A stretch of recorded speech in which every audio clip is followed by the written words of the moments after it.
Welcome back to Conflicts of Interest. This is episode 643, and today is July 25th, 2024. I'm the host of the show, Kyle Anzalone.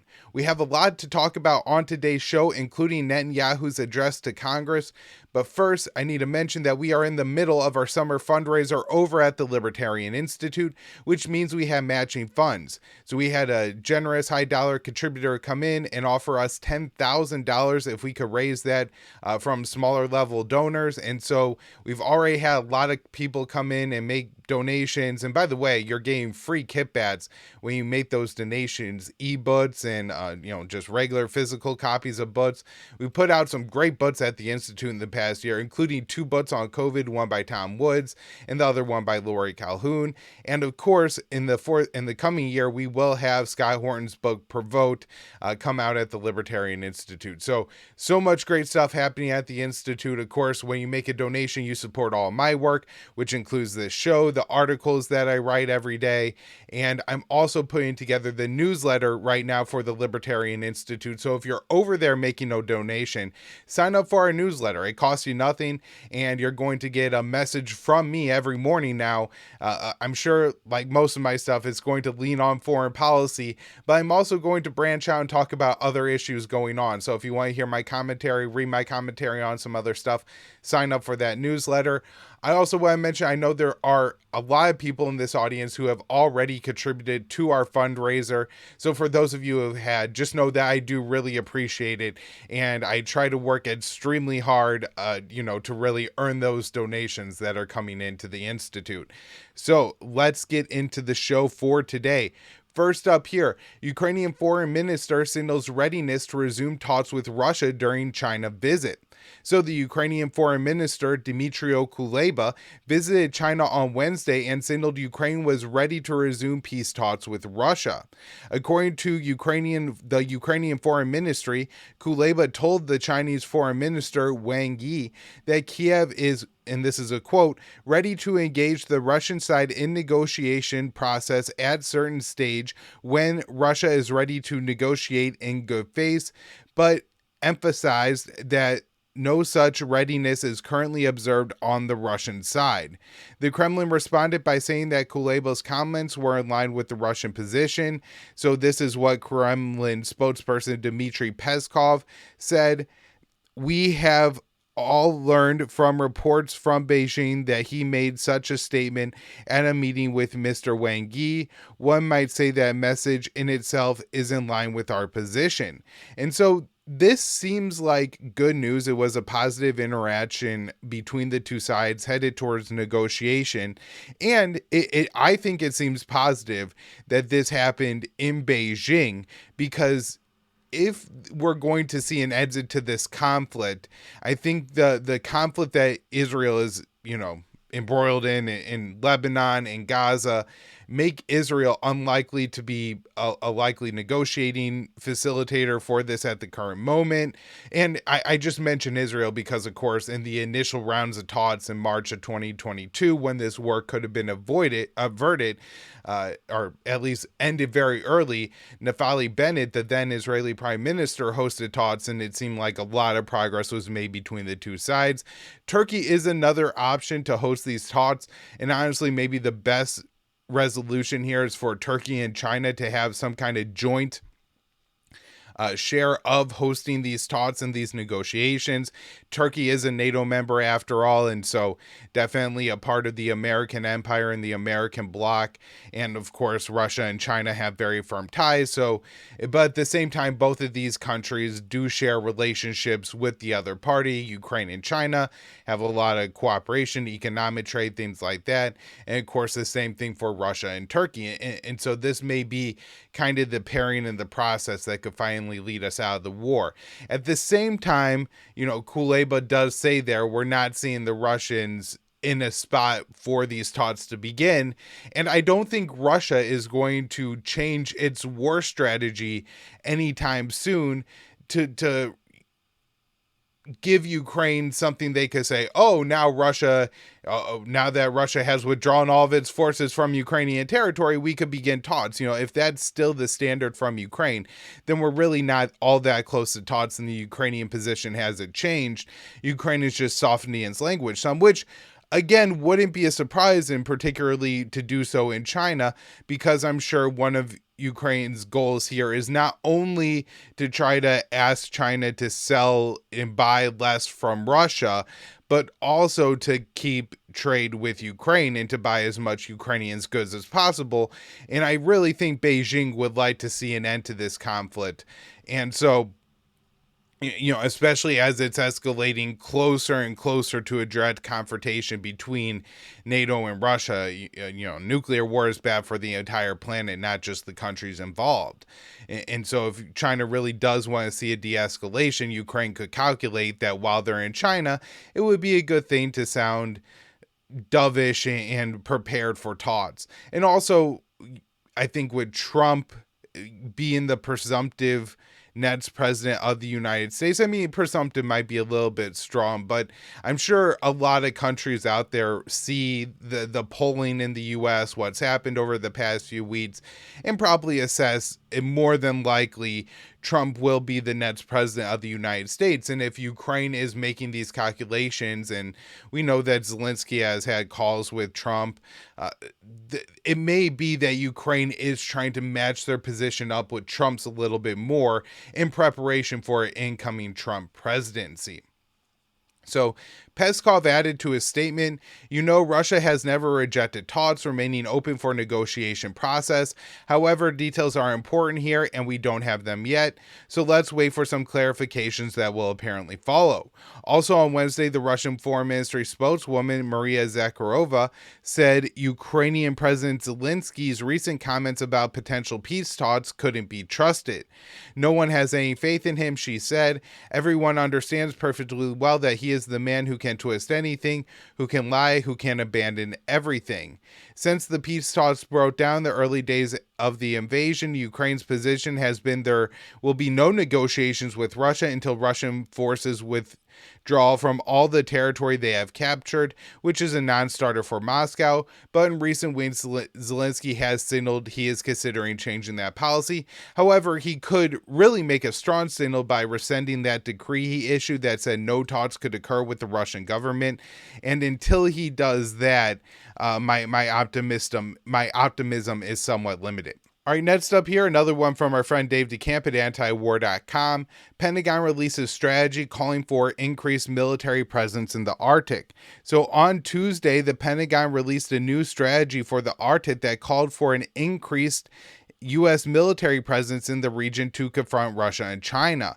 The Pentagon said the Arctic is increasingly becoming an area of strategic competition, and that the strategy outlined a plan to enhance U.S. military capabilities in the region and to conduct military exercises, including those with NATO allies. With Sweden and Finland joining NATO, all Arctic countries are now members of the alliance except for Russia, which has the largest Arctic coastline. The ascension of new NATO allies and the strengthening of the alliances opens strategic opportunities and supports critical objectives in the 2022 national security for the Arctic region. The Arctic serves as an avenue for the power projection of Europe and is vital to the defense of the Atlantic Sea lines of communication between the North America and Europe, the strategy reads. So while China is not an Arctic nation, the strategy spends a lot of time on Beijing and accuses the country of attempting to leverage changing dynamics in the Arctic to pursue greater influence and access, take advantage of the Arctic resources, and play a role in the regional government. So the strategy also warns that China and Russia are increasing their cooperation in the Arctic and said their activities have opened the door for a greater Chinese presence in the region. During a press conference about the strategy, Deputy Secretary of Defense Kathleen Hitz said the Chinese activity was concerning to the U.S., given that it is the only strategic competitor with the will and the increasingly the wherewithal to remake the international order. Her comments and strategy reflected the Pentagon's view that China is the most significant threat facing the U.S., with Russia coming in second. The new strategy came after Russia said it interpreted 2 American B-52 bombers near its territorial border over the Barents Sea in the Arctic as a threat, and intercepted those B-52s. Such incidents will likely become more common as the U.S. and NATO are planning to increase military patrols in the region, which will add to the ever-growing tensions with Russia. And so we also have here the UK preparing for a major war. The British Army chief says UK must be ready to fight a major war in 3 years. So the head of the British Army said the UK must be prepared to fight a major war in 3 years and hyped up the threat of global conflict against Russia, China, Iran, and North Korea, the Times reported on Tuesday. So General Rory Walker described the 4 nations as an axis of upheaval and warned that they had been working close together, which is a reaction to the U.S. and other Western sanctions. So Walker said that no matter how the war in Ukraine ended, Russia would still be very, very dangerous and wanting some form of retribution for the West's support for the proxy war. When you think they are down, Russia will come roaring back to get their vengeance, Walker said. The Times reports that Walker believes he has until 2027 or 2028 to significantly bolster the UK's fighting power. He wants to double the British military abilities to fight and kill within 3 years and triple it by the end of the decade. We have just enough time to prepare at and assure the reestablishment of credible land forces to support a strategy of deterrence, Walker said. The British Army currently has 72,500 troops in its rank, which, according to the Times, is the smallest it has been since the Napoleonic era. The UK has also significantly depleted its weapon stockpiles by arming Ukraine. Earlier this year, a British general acknowledged the UK wouldn't last more than 2 months in a direct war with Russia. Other British officials downplayed Russia's military superiority over the UK, saying if there was a direct war with Russia, NATO would be involved as well. Walker's comments reflect a growing view among military leaders in NATO member states that a direct war with Russia will happen in the future, despite the risk of nuclear escalation. And I really think the biggest, omission here is that the war in Ukraine is supposed to be to help the West by weakening Russia. But he's, now saying that, look, even if Ukraine wins the war and Russia loses the war, in 3 years, Russia is going to be back seeking vengeance. And so this is, essentially forever, because it's not like the war in Ukraine is on the brink of ending anyways. And so he's essentially saying that by the time the war in Ukraine ends, Russia will be ready for vengeance. So absolutely wild. All right, this article is from our featured article section at the Libertarian Institute, and it's by one of our newer writers, Joseph Solis Mullen, who is really fantastic. And one of the reasons I'm so proud to be a part of the Institute is all the really talented writers that we have brought on over the past couple of years. And this includes really established and well-known writers like Ted Galen Carpenter, James Bovard, Laurie Calhoun, but also people who maybe weren't as well-known before, like Joe, Brad Pierce, and a few others who are doing just phenomenal work for us at the Institute. And this article is certainly a part of that really good work. So what Joe is covering here is a deal between the Philippines and China, and he provides not only some details about the deal and why it was needed, but why he thinks it's only a temporary agreement. So He writes, after a particularly fraught period, complete with water cannons, near collisions, and a national melee where a Filipino soldier apparently lost a thumb, things in the South China Sea looked set to settle down following Manila and Beijing's reaching a provisional agreement to de-escalate tensions over the disputed South China Sea reef known as the Second Thomas Sowell. The deal, which was announced over the weekend by its spokesperson for the Philippines Department of Foreign Affairs, will see the Chinese Coast Guard vessels allow the resupply of Philippines forces stationed on the disputed reef, housed as it happens on board the grounded, rusting hulk of the U.S. ship, the Sierra Madre, in exchange for Manila's ceasing to try to bring supplies to fix up the May ship base, the attempted doing of which provoked the latest round of hostilities between the two. And so what happened is there's this World War II era ship that the Philippines beached in a few feet of water. And now it's obviously, it couldn't float if you tried. It's rusting, but, it's only in a couple feet of water. So it's just sitting there. And there's a few troops that live there. And this is how the Philippines asserts its claims to the Second Thomas Sowell. And so what they've been trying to do is bring supplies to that ship to fix it up because, again, it's rusty and it's breaking down. And my guess is that at some point, I don't know if it's like 3 years, 5 years, 10 years, people are no longer going to be able to really inhabit that ship. And so what the Chinese are trying to do is say, okay, you could bring water and food and, whatever else you need, rotate out the troops stationed there. But what you can't do is you can't bring, construction supplies there and fix that up. And so that was the agreement that was had. So Joe says, having written at length about this particular dispute in the past and having just recently addressed the U.S. Defense Treaty commitments to the Philippines in talks with the Libertarian Institute director Scott Horton, it would be redundant to rehash the particulars, but it can never be said are too often repeated, especially for the benefit of an American audience, that Washington has committed us all to fight China in the name of the Philippines, holding on to this irrelevant speck of land almost 8,000 miles from the shores of the continental United States on the basis of a treaty almost 80 years old. And while some in Manila, such as former Secretary Delfin Lorenzana, have expressed trepidation about the aggressiveness of Washington's efforts to contain China, fearing the country may wind up on the front lines of a hot war between the two, the new president, Ferdinand Marcos, has been muscular in his defense of the Philippines' claims and has been accommodating the U.S. strategy in the region, providing Washington with 4 additional military bases around the country in areas close to Taiwan. To be sure, Marcos is the first to say he doesn't want a war, but then history is full with examples of wars that, despite the protestations of reluctance from the men who decisions brought them about.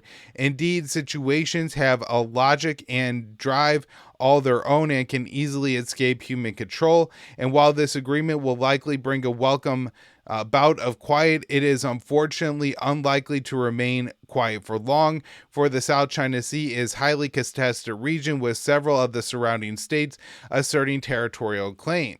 China claims the largest portion of this sea, marked by the 9-dash line, which Washington and its dutiful corporate media minions routinely condemn. None ever bothered to add that the line was actually drawn by Chiang Kai-shek's regime prior to being driven off the mainland in 1949. Its claim is based on supposedly ancient acquired rights. Again, though Washington and the media never reported, the regime on Taipei actually still claims the same areas as China using the same 9-dash line. Vietnam claims sovereignty over the Paracel and Spratly Islands based on historical usage. The Philippines, of course, also claims parts of the Spratly Islands and the Scarborough Shoal, invoking its exclusive economic zone as defined by the United Nations Conventions on the Law of the Sea, rights that were basically upheld in an international ruling in 2006. Malaysia claims portions of the Spratly Islands, aligning with its continental shelf and EEZ. Lastly, Brunel has a modest claim with its EEZ overlapping with the southern Spratlys. Trillions of dollars in global trade pass through the South China Sea each year, and the best thing for the world at large would be for all the states to drop their squabbling, though this is certain not to happen if for no other reason than the vast natural resource wealth to be had from the oil and natural gas reserves in the region alone estimated to be worth trillions of dollars. However, the very last thing the situation needs is further militarization, which is why it is disappointing to see earlier this month that Tokyo and Manila were deepening their military relations, the obvious target being China. To end on a hopeful note, at least some segments of the Philippines population is alert to the danger and out in the streets protesting their government's embrace of Washington's anti-China policies in the region. While it's unlikely successful in reversing the policies of Marcos' administration in the near term, the Philippines has at times put distance between itself and Washington's militarism. For example, it booted the U.S. out of the Subic Bay Naval Base in the early 1990s. With popular pressure, it could and should do so again. And so wouldn't that be nice if somebody, stood up to the U.S.? Unfortunately, that looks unlikely to happen. This one is from Dave DeCamp, July 24th at antiwar.com. And isn't it interesting, right after we have a deal that de-escalates tensions, Washington seems to be doing its best to re-escalate them. So U.S. says it's looking to bolster Philippines' ability to operate in the South China Sea. U.S. officials said Wednesday the U.S. is looking to help bolster the Philippines' military and its ability to operate in the South China Sea, an area where Chinese and Philippines vessels frequently have tense encounters over disputed reefs. What we're looking to do across the board is to bolster our Philippine allies' capabilities and abilities to continue to operate lawfully in the waters and just stand up to the types of challenges that have faced in the recent months. Myra Rapp Hopper, Director for East Asia on the National Security Council, said at an event hosted by the American Enterprise Institute think tank, according to Reuters. Eli Ratner, the top Pentagon official for the Asia Pacific, said the U.S. was on track to engage in some unprecedented support for the modernization of the armed forces of the Philippines. The Secretary of State, Antony Blinken, and the Secretary of Defense, Lloyd Austin, are leaving for a trip to Asia this week to meet with Philippine officials in Manila on Monday and Tuesday. They're expected to announce new U.S. support for the Philippines while they're there. The comments from Ratner and Rapp Hopper come after China and the Philippines reached a deal to ease tensions around the second Thomas Shoal, a Philippines-occupied reef in the South China Sea that's also claimed by China, Vietnam, and Taiwan. However, China and the Philippines are at odds over the details of the agreement, which haven't been made public. All right, so before I get into the news on Israel, I did want to mention that I watched Biden's address last night saying that he wasn't going to be the nominee. And of course, I think I've already admitted this, but I really thought he was going to hold out and run for re-election, and I'm kind of surprised that he didn't. I assume that his health must have taken a real turn for the worse, although I'm not sure that it really could have been that the Democrats were sure they were going to lose the election and wanted to move him aside. If you look at how all the order of events played out surrounding his withdrawing from the his reception of the nomination, or being the presumptive nominee of the Democratic nomination for the president of the United States, there's some reason to speculate there, and there's some really good articles on that at the Libertarian Institute by Brad Pierce and James Bovard that I would recommend checking out. I just wanted to get into one thing he said during his speech, and this is a lie that Joe Biden has told quite often, and it's just quite the shocking lie. He says that America isn't involved in wars. And he's the only president in the 21st century to not be at war, which is astounding. I mean, Trump's claim that he didn't start any new wars is already a pretty big stretch and a fabrication of the truth. But Biden saying the U.S. isn't at war as he's bombed Iraq, Syria, Yemen, repeatedly, Somalia, repeatedly. 3 U.S. troops were killed in Jordan, I guess, an attack that came from Syria. 13 U.S. troops were killed during the withdrawal from Afghanistan. The U.S. arming the proxy war in Ukraine, and then the blanket support for Israel for the onslaught in Gaza is just makes it an absolutely baffling and shocking claim that Joe Biden would say this, but he has repeated time and time again. The only thing I could say is that maybe he believes it, maybe people tell him it. If you watch him try to read the teleprompter, it's kind of rough. So I guess he probably didn't put or couldn't put a whole lot of thought into what he said, but still, just what a disgusting lie to tell. All right, next up here, this one from Dave DeCamp breaking down Netanyahu's address to Congress. So I think this whole speech was, I don't know how long. The actual speech itself, I guess, wasn't all that long. Just the, trained SEALs in Congress had to get up and slap their fins together every 30 seconds. There were parts of the speech where it was every sentence or every seeming end of the sentence that the Republicans, at the very least, if not the entire body, had to stand up there and clap their hands and cheer and whistle for Netanyahu. It's just, it was such a disgusting display. Fortunately, one Congresswoman, Rashida Tlaib, did show up there in protest of Netanyahu. I thought her method of protest was fairly effective. She held up a little sign saying, I think, war criminal, right? And so, she was there protesting him in a way that didn't get her kicked out, that wasn't disruptive.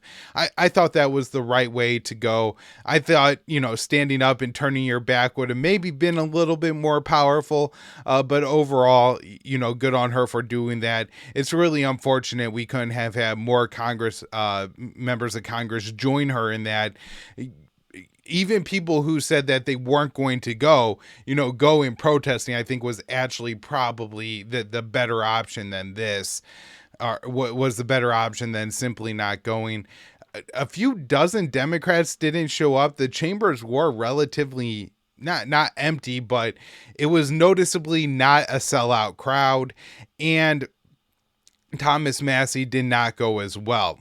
So here's Dave's write-up on it. Netanyahu on Wednesday delivered an address to a joint session of Congress and spent a good portion of his speech attacking Americans who have been protesting Israel's genocidal campaign in Gaza. Netanyahu accused the pro-Palestinian protesters, which include many Jewish Americans, of being pro-Hamas and standing with evil, and said they should be ashamed of themselves. The majority of lawmakers in the chamber responded with a standing ovation. He also repeated unsubstantiated claims that Iran was funding the protests in the U.S. He said they want to disrupt America, referring to Iran, and added, "For all we know, Iran is funding the anti-Israel protesters that are going on right now outside this building. Well, I have a message for these protesters. When the tyrants of Tehran who hang gays from cranes and murder women for covering their hair and praising, promoting, and funding, you have officially become Iran's useful idiots." People protesting Netanyahu, including the family members of Israeli hostages who are being held in Gaza, who wore shirts inside the chamber during his address that said, "Save the deal now," as the Israeli leader has been working to sabotage chances of any agreement with Hamas to free the hostages. Several of the family members were reportedly removed by police and arrested. And so isn't that just amazing? We're supposedly doing all of this for the hostages, right? And then the family members of those hostages show up in protest of the man they're all celebrating, and they have them arrested and drug away. I mean, we truly live in a very Orwellian society. So former House Speaker Nancy Pelosi didn't attend and slammed Netanyahu after his address, calling his speech the worst presentation of any foreign dignitary invited and honored with the privilege of addressing the United States. I think Mike Johnson introduced Netanyahu as the enlightened. And so it's just incredible the love they show for him.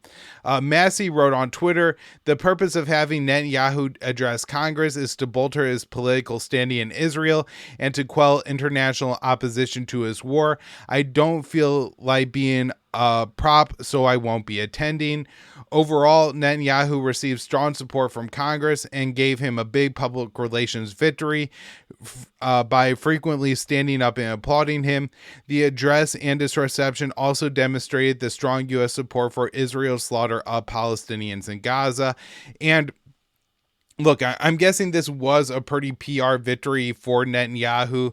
He had this line in his speech about how the young progressives protesting against the Israeli genocide are like chickens that are protesting in favor of KFC, because in Gaza, all these people would be killed. Now, leaving aside that he says in his speech too, that this is really a war, and he's not just referring to what Israel is doing to Gaza, but essentially to the entire people of the Middle East, right? He's referring to Hamas, the Palestinians in the Gaza, the West Bank, that live in Israel, East Jerusalem. He's talking about Hezbollah, the people of Lebanon. He's talking about the Houthis and the people of Yemen, the Shia militias of Iraq and Syria, and the Iranians, right? He's talking about all these groups of people when he says this is a war between barbarism and civilization.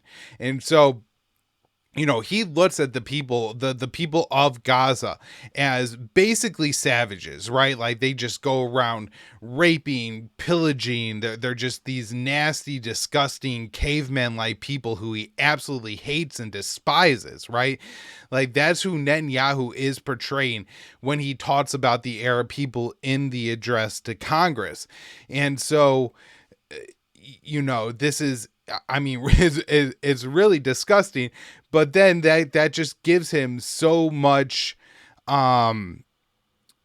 way to amplify his war, and so many members of Congress staying up and cheering for that is really concerning. I do worry a little bit that this ended up being a public relations win for Israel and Netanyahu to the American public, who maybe are less in tune with everything going on. Maybe these are the people who get their news on social media and who are a little bit turned off by the images they see of the dead Palestinian and starving Palestinian children. And maybe they really don't like Netanyahu. They think, they know the beheaded babies lie is a myth, the mass rape lie is a myth, and those claims have been debunked. And so maybe they really don't trust this guy either. Unfortunately, he spoke to Congress, and Netanyahu, like, even if what he says is disgusting, he is a relatively good presenter. And so I think him standing up in Congress and receiving a lot of bipartisan cheers was probably a good PR win for him, especially as, whether these were pro-Palestinian protesters or agents provocateur, whoever they were, there were people outside the event who were labeled as pro-Palestinian protesters, who were like waving Hamas flags, and they took down an American flag and set it on fire.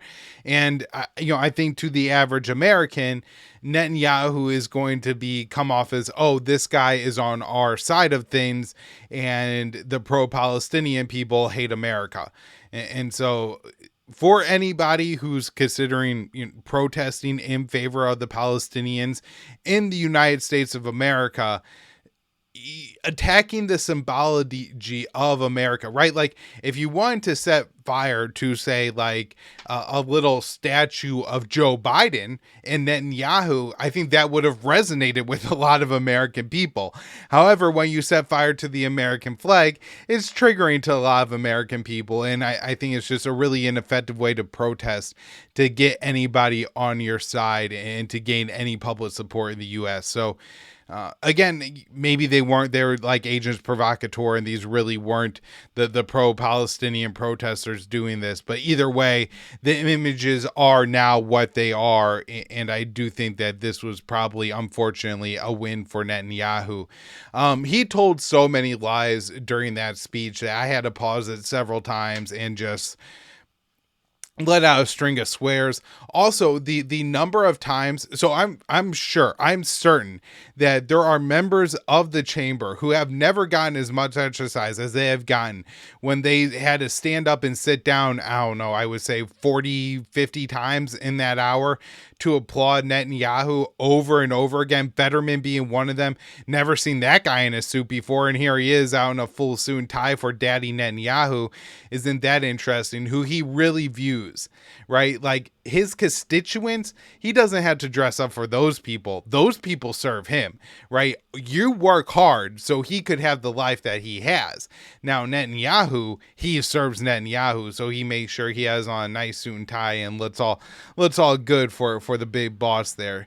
He said there are hardly any civilians killed in Gaza, but I think one of the more important things that Netanyahu was focused on was Iran, and that, he's really building this all up as anti-Iran. And so he proposed having a new anti-Iran alliance in the Middle East. He said, I have a name for this new alliance. I think we should call it the Abraham Alliance. And now I want to say this is interesting for one reason. Now, I'm not sure this will materialize. However, the White House has been working on bringing Saudi Arabia, into the Abraham Accords, which is a Trump-era deal where he bribed Sudan, Morocco, the UAE, and Bahrain into normalizing ties with Israel, which these countries all were not at war with Israel. So Trump portrays it as a peace deal. That's not really what it is, because for it to be a peace deal, it would be like a deal between Ukraine and Russia, two countries at war. This was a deal between countries that didn't have official diplomatic relations with Israel, and then established those relationships, at least to some degree. Some of these countries have taken those steps. So that's what the Abraham Accords are. And what Biden has been trying to do is incentivize Saudi Arabia into join the Abraham Accords by giving them a defense pact that is similar to the U.S. pact with Japan, a nuclear program to give them, the ability to have nuclear energy. Now, an important thing here, the U.S. has wanted to give Saudi Arabia a nuclear energy program that resembles what they call a 1-2-3 package, which basically means that Saudi Arabia will not have the ability to really enrich their own uranium. And so their nuclear fuel would come from the U.S. The plutonium rods or whatever, kind of parts of the nuclear reaction process that need enriched uranium, those kind of objects would come from the United States. What Saudi Arabia wants to be able to do is they want to have a nuclear energy program that could effectively be weaponized from within Saudi Arabia. And so that would mean having the ability to enrich and reprocess the spent nuclear fuel into a high grade uranium, which could then be used to make a nuclear weapon. So it's unclear to me at this point where the Biden administration is and what kind of concessions they are willing to make on giving Saudi Arabia the nuclear energy program. And this also includes giving Saudi Arabia access to more weapons. And in exchange, Saudi Arabia would normalize ties with Israel. And since October 7th, the U.S. has hoped to include within this deal Saudi Arabia agreeing to pay for the rebuilding of Gaza. So this all seems, really crazy that this would ever pan out. However, Netanyahu did make that address, and at the same time, we also got this announcement from the Pentagon, and that is the White House approves nearly $3 billion weapons sale to Saudi Arabia. So the State Department approved a proposed sale of military technical equipment to Saudi Arabia.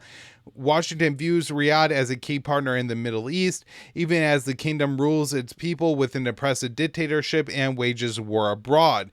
So on Wednesday, a statement posted by the Defense Security Cooperation Agency, the DSCA, said the State Department has made the decision approving a possible foreign military sale to Saudi Arabia of system logistics and sustainment support and related elements of logistics and program support for an estimated cost of $2.8 billion. The sale includes joint missions planning software, hardware, and support KIF-77/78 cryptonic graphic devices, and U.S. government contractor engineering, technical and logistical support services, and other related equipments of logistics and program support.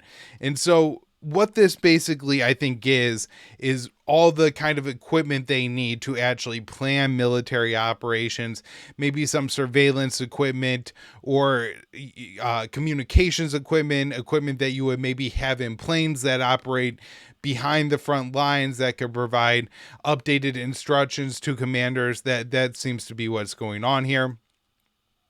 So Saudi Arabia is ruled by a theocratic monarchy that regularly commits human rights abuses against its people. Additionally, the kingdom waged a brutal 7-year war against Yemen that killed at least 377,000 people, including many children who were starved to death.